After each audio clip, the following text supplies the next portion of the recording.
Good evening students, welcome to Megha D classes. आज हम बच्चों क्लास 10 का फर्स्ट लेसन का एक इम्पॉर्टेंट टॉपिक करने जा रहे हैं, that is how to balance a chemical equation. कि अगर आपको कोई समीकरण दिया गया है और आपसे ये कहा जाता है कि उसको आपने संतुलित करना है, बैलेंस करना है, तो आप वो कैसे करोगे। बहुत इंपॉर्टेंट क्वेश्चन है, जनरली आ जाता है और इसके लिए आपको इसका मेथड पता होना चाहिए। तो जैसे कि मैंने अपनी लास्ट वीडियो में आपको बताया था कि जब भी हम किसी रिएक्शन को यानी कि समीकरण को लिखते हैं तो उसमें दो साइड होती हैं। एक होती है LHS यानी कि लेफ्ट हैंड साइड मतलब बाईं तरफ, और एक होती है RHS यानी कि राइट हैंड साइड दाईं तरफ। तो जो एरो के लेफ्ट साइड होगा वहां पर तत्वों की जो संख्या है मतलब जो पार्टिकल्स के नंबर है, और राइट हैंड साइड पे जो पार्टिकल्स का नंबर है दैट शुड बी इक्वल। क्योंकि 9th क्लास में अगर आपको याद हो तो हमने एक नियम पढ़ा था, एक लॉ पढ़ा था जिसे हम बोलते थे law of conservation of mass, या हिंदी में अगर मैं बात करूं तो उसको कहा जाता था द्रव्यमान संरक्षण का नियम।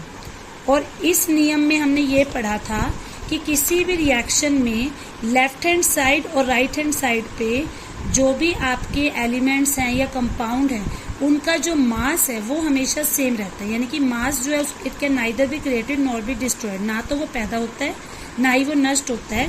इसलिए जो द्रव्यमान है वो दोनों साइड जो है हमेशा इक्वल रहेगा, और वो इक्वल तभी रहेगा अगर दोनों तरफ जो भी आपके कंपाउंड या एलिमेंट्स हैं उनके जो नंबर ऑफ मोल्स हैं अगर वो इक्वल होंगे। लेकिन जनरली ऐसा देखा जाता है कि जब भी हमें कोई रिएक्शन दिया होता है तो उसमें दोनों साइड्स पे एलिमेंट्स का जो नंबर है वो इक्वल नहीं होता। तो आप उसको इक्वल कैसे करोगे, उसी को बोलते हैं बैलेंस द इक्वेशन। तो इसमें सबसे पहली बात तो बच्चों आपने ये ध्यान देनी है कि जब भी आप किसी इक्वेशन को बैलेंस करोगे मतलब संतुलित करोगे तो आपने उसके फॉर्मूले को चेंज नहीं करना। मैं यहाँ पे लिख भी देती हूँ ताकि आप इस बात को याद रखो कि आपने फॉर्मूला चेंज कभी भी नहीं करना। जैसे मैग्नीशियम ने ऑक्सीजन गैस के साथ रिएक्ट करके मैग्नीशियम ऑक्साइड बनाया जिसका फॉर्मूला MgO है।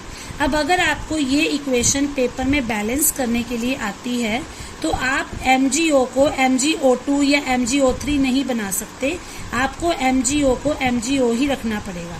सिमिलरली ऑक्सीजन गैस का फॉर्मूला O2 है, तो O2 को भी आप अपनी मर्जी से O3 या O4 नहीं कर सकते। तो आप बैलेंस करोगे कैसे, जो भी वैल्यू आप इसको दोगे बैलेंस करने के लिए वो आपने आगे की तरफ लगानी है। आप कभी भी पीछे की तरफ कोई भी नंबर चेंज नहीं करोगे, क्योंकि पीछे की तरफ नंबर चेंज करने का मतलब है आप उसका फॉर्मूला बदल रहे हो। फॉर्मूला हम चेंज नहीं करते, हम जो भी वैल्यू लेंगे यहाँ आगे की तरफ लगाएंगे, और आगे की तरफ जो वैल्यू लग रही है एक तरह से वो उसके मोल्स है, मतलब हम मोल्स के नंबर को इक्वल कर रहे हैं। और दूसरी बात आपको बच्चों ये ध्यान रखनी है कि आप यहाँ पे जो भी नंबर लगाओगे और जो भी आपको एलिमेंट दिया हुआ है उसके साथ जो भी सबस्क्रिप्ट में नंबर है वो दोनों आपस में गुना होते हैं, मतलब कि मल्टीप्लाई होते हैं। फॉर एग्जाम्पल मैं आपको इसी इक्वेशन को करके समझाती हूँ। जैसे आपको इक्वेशन दी गई थी Mg + O2, इसने बनाया MgO। अब यहाँ पर आप देखो लेफ्ट हैंड साइड पे मैग्नीशियम के आगे कुछ नहीं है, जिसके आगे कुछ नहीं होता इट मीन्स वो 1 है। तो यहाँ पर भी मैग्नीशियम का एक ही मोल है, इधर भी मैग्नीशियम का 1 मोल है। इट मीन्स मैग्नीशियम जो है वो आपका दोनों साइड पे बैलेंस्ड है। हम अपनी आसानी के लिए नीचे दोनों के नंबर को मेंशन कर देते हैं। तो मैग्नीशियम जो है लेफ्ट हैंड साइड पे भी 1 है और राइट हैंड साइड पे भी 1 है। अब हम बात करते हैं ऑक्सीजन की। लेफ्ट हैंड साइड पे आप देखोगे तो ऑक्सीजन 2 है, लेकिन राइट हैंड साइड पे अगर आप देखोगे तो ऑक्सीजन 1 है। तो इट मीन्स इस इक्वेशन को बैलेंस करने के लिए हमें इस ऑक्सीजन को 2 बनाना है। लेकिन जैसे मैंने भी आपको बताया आप यहाँ पे 2 नहीं लगा सकते, तो जो 2 आप लगाओगे वो आप आगे की तरफ लगाओगे। अब जब ये 2 यहाँ लगेगा तो यहाँ पे ऑक्सीजन तो 2 हो गई, लेकिन मैग्नीशियम भी 1 से 2 हो गई। अब यहाँ पे मैग्नीशियम 2 होगी, यहाँ पे मैग्नीशियम 1 थी, तो यहाँ पर भी आप क्या लगा दोगे, 2 लगा दोगे। तो अब आपकी जो इक्वेशन है वो दोनों तरफ बैलेंस्ड है। तो ऐसा भी होता है कि कई बार एक एलिमेंट को बैलेंस करने के लिए हमें दूसरे एलिमेंट के नंबर को भी बदलना पड़ सकता है। तो तब तक आप बैलेंस करते रहोगे जब तक दोनों साइड्स पे एलिमेंट्स का नंबर इक्वल ना हो जाए। इसके अलावा अब हम बात करेंगे एक दूसरी इक्वेशन की। ये सबसे सिंपल इक्वेशन थी। एक दूसरी इक्वेशन है N2 plus H2 reacts to form NH3। N2 का मतलब है यहाँ पे नाइट्रोजन गैस, हाइड्रोजन का मतलब है यहाँ पे H2 का मतलब है हाइड्रोजन गैस, और NH3 का मतलब होता है अमोनिया।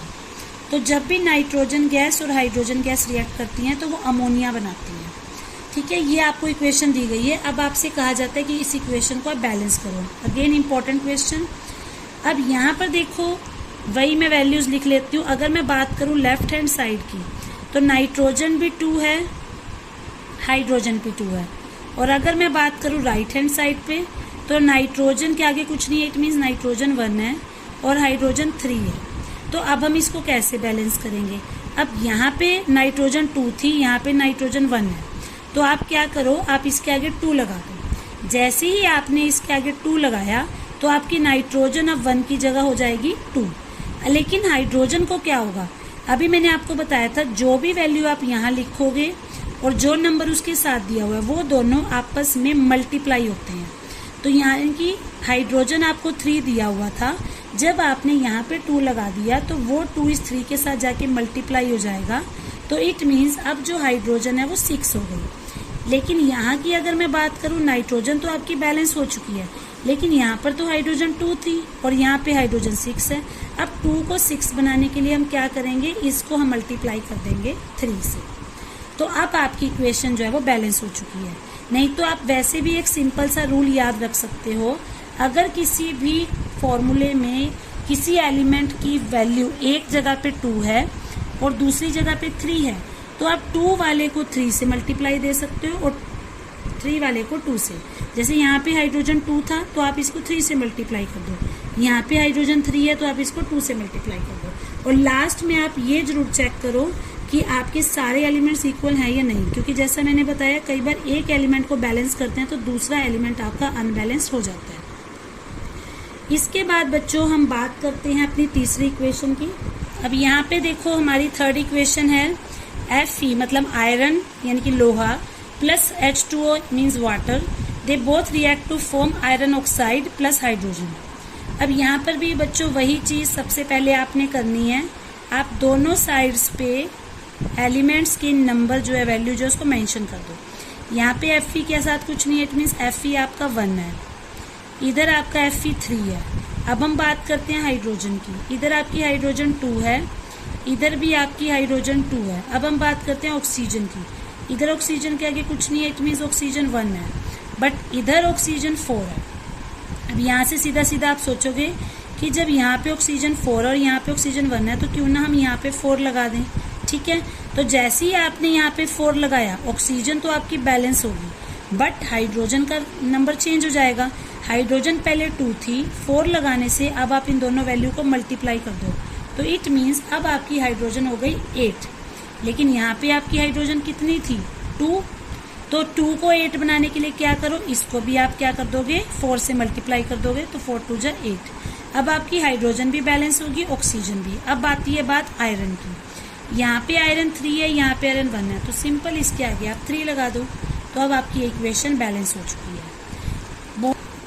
इसके बाद बच्चों नेक्स्ट रिएक्शन है CH4। CH4 होता है बेटा methane plus O2 means oxygen gas reacts to form carbon dioxide and water. मैं आपको वही रिएक्शंस करवा रही हूँ जो आपकी NCERT की बुक में पहले लेसन में दी हुई हैं, क्योंकि एग्जाम में अगर इक्वेशंस आती भी हैं तो आपकी बुक से बाहर कुछ नहीं आता, तो इसलिए आपको अपनी NCERT की बुक्स के जितने भी रिएक्शन है उन्हीं को अच्छे से करना है। तो ये रिएक्शन भी मैंने आपकी NCERT बुक का पेज नंबर 7 जो है वहां से लिया है। अब यहाँ पर देखो, अगेन मैं वही स्टेप करूंगी, left hand side and right hand side दोनों तरफ एलिमेंट्स के नंबर को मेंशन करूंगी। यहाँ पर आप देखोगे तो कार्बन 1 है, यहाँ पर भी अगर आप देखोगे तो कार्बन 1 है। बात करेंगे H की, यहाँ पर H है आपका 4 और यहाँ पर अगर आप H देखोगे तो वो 2 है। फिर हम बात करते हैं ऑक्सीजन की। यहाँ पर ऑक्सीजन 2 है, यहाँ पर 2 ऑक्सीजन तो कार्बन डाइऑक्साइड में थी और 1 ऑक्सीजन इधर है, तो इट मीन्स टोटल ऑक्सीजन हो गई आपकी 3। अब इसको कैसे बैलेंस करें? सबसे पहले आप उस एलिमेंट को देखो जिसको बैलेंस करना सबसे आपको इजी लग रहा हो। अब यहाँ पर हाइड्रोजन 4 है, यहाँ पे हाइड्रोजन 2 है, तो सबसे सिंपल सी बात है कि यहाँ पर आप 2 लगा दो। जैसे ही आप यहाँ पे 2 लगाओगे तो ये 2 × 2 करके आपका हाइड्रोजन 4 हो जाएगा, तो हाइड्रोजन आपका दोनों साइड बैलेंस हो जाएगा। यहाँ पर 2 लगाने से ऑक्सीजन जो पहले 1 थी वो भी अब क्या हो जाएगी 2, और 2 यहाँ पे थी, मीन्स अब आपकी ऑक्सीजन हो गई 4, लेकिन इधर आपकी ऑक्सीजन 2 थी, तो इसको भी 4 बनाने के लिए यहाँ पर भी आप 2 लगा दो, और कार्बन तो आपकी 1 थी ही, तो मतलब दोनों तरफ 2 लगाने से आपकी जो इक्वेशन है वो बैलेंस हो जाती है। उसके बाद इसके बाद लास्ट रिएक्शन है आज के लिए FeSO4 फेरस सल्फेट। जब वो डिकम्पोज होता है, उसका ब्रेक डाउन होता है, टूटता है, तो वो बनाता है iron oxide Fe2O3 plus sulphur dioxide plus sulphur trioxide. अब यहाँ पर अभी तक हमने ये देखा था कि हमने रिएक्टेंट साइड पे, मतलब अभिकारक की तरफ 2 या 2 से ज्यादा कंपाउंड्स लिए थे। अब हमने रिएक्टेंट की तरफ सिर्फ एक ही कंपाउंड लिया है, लेकिन प्रोडक्ट की तरफ हमने 3 कंपाउंड्स लिए हुए हैं। अब यहाँ पर भी सेम आपका वही स्टेप रहेगा, left hand side and right hand side दोनों तरफ आप एलिमेंट्स के नंबर को मेंशन करो। आयरन इधर 1 है, इधर आयरन आपका है 2, सल्फर इधर आपका 1 है, इधर सल्फर कितना है, एक सल्फर तो इस फॉर्मूला में और एक सल्फर इधर, इट मीन्स टोटल हो गए 2। Then comes to oxygen, oxygen इधर आपकी 4 है, इधर 3 ऑक्सीजन इधर है, 2 इधर है और 3 इधर है, तो मीन्स टोटल हो गई आपकी 8। अब देखो स्टेप क्या है, कुछ तो आपको समझ आ ही गया होगा। जब यहाँ पे आयरन 1 है और यहाँ पे आयरन 2 है, तो सबसे पहला स्टेप आपने क्या करना है, आपने इधर 2 लगा देना है। जैसे ही आप इसके आगे 2 लगाओगे, आपका आयरन 2 हो गया, जो सल्फर आपका 1 था वो भी 2 हो जाएगा, क्योंकि 2 × 1 = 2। जो ऑक्सीजन आपकी 4 थी वो भी 2 × 4 = 8, तो ऑटोमेटिकली आपका 2 लगाने से आपकी दोनों साइड बैलेंस हो गई। तो बेटा बहुत ज़्यादा मुश्किल टॉपिक नहीं है, आपने घबराना नहीं है। मेन जो इस टॉपिक में आपको ध्यान रखना है वो है प्रैक्टिस। आप जितना ज़्यादा इन इक्वेशंस की प्रैक्टिस करोगे बैलेंस करने की, उतना ही आपको इसमें मज़ा आएगा, आपको इजी लगेगा। तो आज का जो आपका होमवर्क रहेगा वो है कि आपकी NCERT की जो फर्स्ट लेसन की बैक एक्सरसाइज है, उसमें जो क्वेश्चन नंबर 6 है, उसमें आपको जो भी इक्वेशंस दी गई हैं, आपके पास उसमें 4 इक्वेशंस दी गई हैं ABCD करके, आपको वो चारों की चारों इक्वेशंस को बैलेंस करके देखना है। और अगर आपको कोई डाउट होगा तो हम नेक्स्ट वीडियो में उसी चीज़ को डिस्कस कर लेंगे।